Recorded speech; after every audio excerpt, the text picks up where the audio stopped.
వీరవాసరం గ్రామంలో పుట్టి అగ్రికల్చర్లో అటు డిగ్రీ అటు పీజీ కూడా చేసి తర్వాత అనేక రకాల బ్యాంకు ఉద్యోగాలు అవి చేస్తూ కేరళలో ఇవాళ డీజీపీ స్థాయికి ఎదిగినటువంటి అజాద్ చంద్రశేఖర్ రావాడ అన్న ఆయన ఈ స్కూల్ స్టూడెంట్గా ఆయనతో పాటు ఈ స్కూల్లో చదువుకుని ఇతర చోట్ల స్టేట్ లెవెల్లో లేకపోతే డిస్ట్రిక్ట్ లెవెల్లో జాబ్స్ చేస్తున్నటువంటి కొంతమందిని గుర్తించి ఇక్కడ గ్రామ కమిటీ తరఫున సన్మానం చేస్తున్నాం.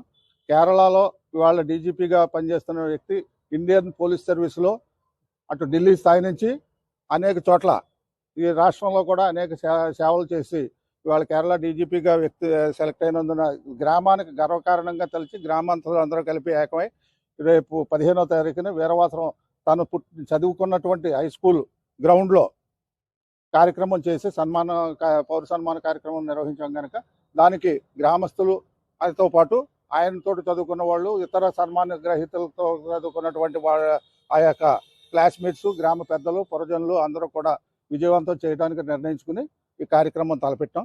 దాన్ని విస్తృతంగా ప్రచారం చేయవలసిందిగా మీ మీడియా వారిని మేము సభాముఖంగా కోరుతున్నాం. రాష్ట్రంలో పుట్టి దేశ స్థాయిలో పేరు ప్రఖ్యాతులు సంపాదించి ఇప్పుడు కేరళలో డీజీపీ స్థాయిలో ఉన్న మా అందరికీ మిత్రులు గ్రామాలందరికీ రావాడ చంద్రశేఖర్ ఆజాద్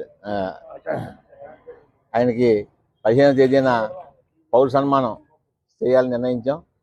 దీంట్లో కులమతం భేదాలు లేకుండా అన్ని కులాలు ఐక్యతగా ఉండి ఈ సన్మాన కార్యక్రమం నిర్వహిస్తున్నాయి. అలాగే గ్రామం నుంచి కొంతమంది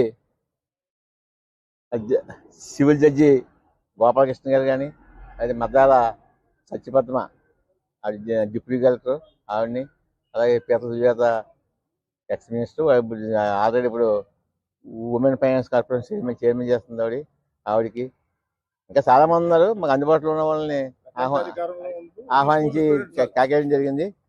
ఈ కార్యక్రమాన్ని జయప్రదం చేయాలని కోరుతూ అంతే.